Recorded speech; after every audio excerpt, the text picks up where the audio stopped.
ಕ್ರೀಡಾಂಗಣದಲ್ಲಿ ಇದೇ ತಿಂಗಳು 14, 15, 16 ಶುಕ್ರವಾರ, ಶನಿವಾರ, ಭಾನುವಾರ 3 ದಿನಗಳ ಈ ಉತ್ಸವ ತುಂಬ ಅರ್ಥಪೂರ್ಣವಾಗಿ, ವಿಭಿನ್ನವಾಗಿ, ವಿಜೃಂಭಣೆಯಿಂದ ಇದು ಕಾರ್ಯಕ್ರಮ ನೆರವೇರುತ್ತದೆ.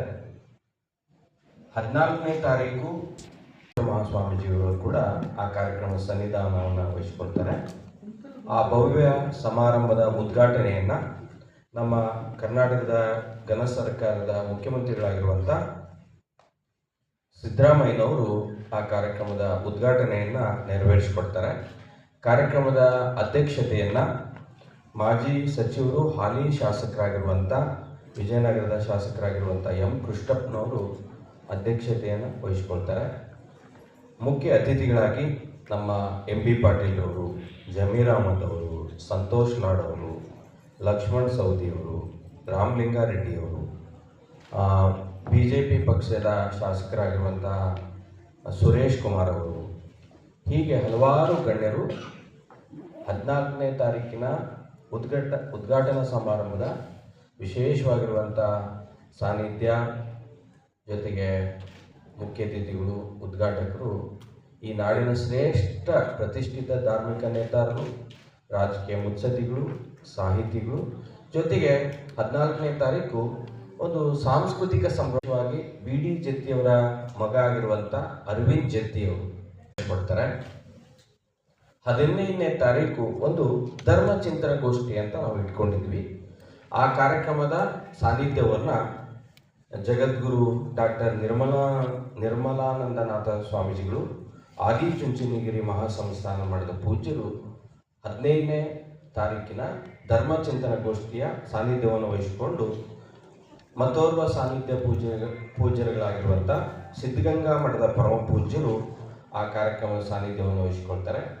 ಗದಗಿನ ತೋಂಟದಾರ್ಯ ಮಹಾಸನ್ನಿಧಿಗಳು ಕೂಡ ಆ ಕಾರ್ಯಕ್ರಮಕ್ಕೆ ಸಾನ್ನಿಧ್ಯವನ್ನು ವಹಿಸಿಕೊಳ್ತಾರೆ. ಅವತ್ತು ವಿಶೇಷವಾಗಿ ಮೌನಯೋಗಿ ಮರಣಶಂಕರ ದೇವರುಗಳು ಅನ್ನುವಂಥ ಒಂದು ಗ್ರಂಥ ಬಿಡುಗಡೆ ಆಗ್ತದೆ. ನಮ್ಮ BJP ಪಕ್ಷದ ಯುವ ರಾಜ್ಯಾಧ್ಯಕ್ಷರಾಗಿರುವಂಥ BY ವಿಜೇಂದ್ರರವರು ನೆರವೇರಿಸಿಕೊಡ್ತಾರೆ. ಜೊತೆಗೆ ಶಿವಯೋಗಿಗಳ ಭಾವಚಿತ್ರ ಉದ್ಘಾಟನೆಯನ್ನು ಸತೀಶ್ ಜಾರಕಿಹೊಳಿ, ಲೋಕೋಪಯೋಗಿ ಸಚಿವರು, ಕರ್ನಾಟಕ ಸರ್ಕಾರ ಅವರು ನೆರವೇರಿಸಿಕೊಡ್ತಾರೆ. ಅಧ್ಯಕ್ಷತೆಯನ್ನು ನಮ್ಮ ಪ್ರಿಯಾಕೃಷ್ಣ ಶಾಸಕರು, ಗೋವಿಂದರಾಜನಗರ, ಬೆಂಗಳೂರು ಅವರು ಕೂಡ ಆ ಕಾರ್ಯಕ್ರಮದ ಅಧ್ಯಕ್ಷತೆಯನ್ನು ವಹಿಸಿಕೊಳ್ತಾರೆ. ಹೀಗೆ 14ನೇ ತಾರೀಕು ಧರ್ಮಚಿಂತನ ಗೋಷ್ಠಿಯಲ್ಲಿ ಕೂಡ 100 ಜನ ಮಠಾಧೀಶರು ಆ ಕಾರ್ಯಕ್ರಮದಲ್ಲಿ ಪಾಲ್ಗೊಂಡು ಸಾವಿರಾರು ಸಂಖ್ಯೆಯಲ್ಲಿ ಸಮಾಜದ ಹಿರಿಯರು, ಸಮಾಜದ ಬಾಂಧವರು ಆ ಕಾರ್ಯಕ್ರಮದಲ್ಲಿ ಪಾಲ್ಗೊಳ್ತಾರೆ. 14ನೇ ತಾರೀಕು ಈ ಬಸವೋತ್ಸವದ ಸಮಾರೋಪ ಸಮಾರಂಭವನ್ನು ನಾವು ಇಟ್ಕೊಂಡಿದ್ದೀವಿ. ಆ ಕಾರ್ಯಕ್ರಮದಲ್ಲಿ ನಮ್ಮ ಹಲವಾರು ಸಮುದಾಯದ ಗುರುಗಳು ಆ ಕಾರ್ಯಕ್ರಮದ ಸಾನ್ನಿಧ್ಯವನ್ನು ವಹಿಸಿಕೊಳ್ತಾರೆ. ಪರಮ ಪೂಜ್ಯ ಜಗದ್ಗುರು ಮಾದಾರ ಚೆನ್ನಯ್ಯ ಮಹಾಸ್ವಾಮಿಗಳು, ಮಾದಾರ ಚೆನ್ನಯ್ಯ ಗುರುಪೀಠ ಚಿತ್ರದುರ್ಗ ಪರಮ ಪೂಜ್ಯರು ಬರ್ತಾರೆ. ವಚನಾನಂದ ಶ್ರೀಗಳು ಬರ್ತಾರೆ. ಜೊತೆಗೆ ವೇಮನಾನಂದ ಶ್ರೀಗಳು ಬರ್ತಾರೆ. ಮಲ್ಲಿಕಾರ್ಜುನ ಸ್ವಾಮಿಗಳು ಮುರುಘಾಮಠ ಧಾರವಾಡ ಅವರು ಕೂಡ ಈ ಕಾರ್ಯಕ್ರಮಕ್ಕೆ ಪಾಲ್ಗೊಳ್ತಾರೆ.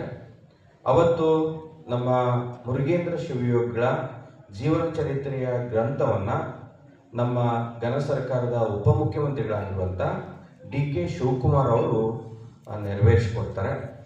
ಹಾಗೆ ಹಲವಾರು ಸಚಿವರು ಆ ಕಾರ್ಯಕ್ರಮಕ್ಕೆ ಬರ್ತಾರೆ. ಕೇಂದ್ರ ಸಚಿವರಾಗಿರುವಂಥ V ಸೋಮಣ್ಣ ಅವರು ಆ ಕಾರ್ಯಕ್ರಮಕ್ಕೆ ಬರ್ತಾರೆ.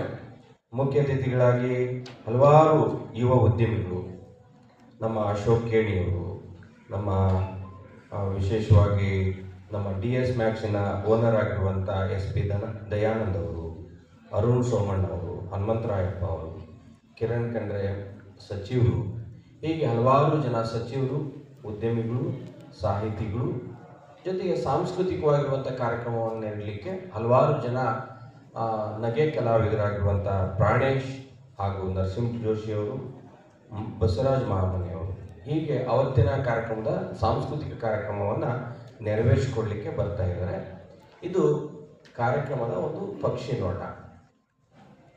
ಉತ್ತರ ಕರ್ನಾಟಕದ ಒಂದು ಪ್ರತಿಷ್ಠಿತ ಬಸವ ಸಂಪ್ರದಾಯದ ಪೀಠವಾಗಿರುವಂಥ ಗಚ್ಚಿನ ಮಠ ಹಾಗೂ ಬೆಂಗಳೂರು ನಗರದಲ್ಲಿ ವಿಜಯನಗರ ಭಾಗದಲ್ಲಿ ವಿಶೇಷವಾಗಿ ರಾಷ್ಟ್ರೀಯ ಬಸವ ತತ್ವ ಪರಿಷತ್ ಅಂತ ನೆರವೇರಿಸಿಕೊಂಡು ಪ್ರತಿ ತಿಂಗಳು 7ನೇ ತಾರೀಕು ಬಸವಾದೀಶ್ವರರ ವಿಚಾರಧಾರೆಗಳನ್ನ ಬಿತ್ತಾ ಬರ್ತಾ ಇರುವಂಥ DT ಅರುಣ್ ಕುಮಾರ್ ಅವರ ನೇತೃತ್ವದಲ್ಲಿ ನಡೆಯುವಂಥ ಸಂಸ್ಥೆ ಹಾಗೂ ಗಚ್ಚಿನ ಮಠ ಅಥಣಿ ಸಂಯುಕ್ತ ಆಶ್ರಯದಲ್ಲಿ ಈ ಕಾರ್ಯಕ್ರಮವನ್ನು ನೆರವೇರಿಸಿಕೊಡ್ತಾ ಇದ್ದೀವಿ.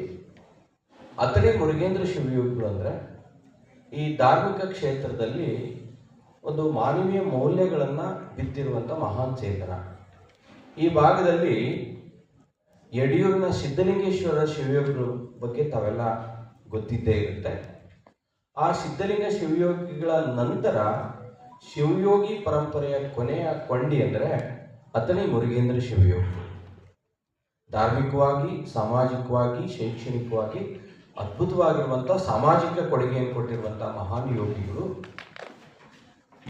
150 ವರ್ಷಗಳ ಹಿಂದೆ ಹರ್ಡೇಕರ ಮಂಜಪ್ಪನವರು ಅಥಣಿ ಗಚ್ಚಿನ ಮಠಕ್ಕೆ ಬಂದು ಒಂದು ಮಾತನ್ನು ಕೇಳ್ಕೊಳ್ತಾರೆ. ಬುದ್ಧಿ, ಪತ್ರಿ ಗಿಡ ತಿಪ್ಪೆಯಲ್ಲಿ ಬೆಳೆದಿದೆ, ಅದು ಪೂಜೆಗೆ ಯೋಗ್ಯ ಹೌದೋ ಇಲ್ಲ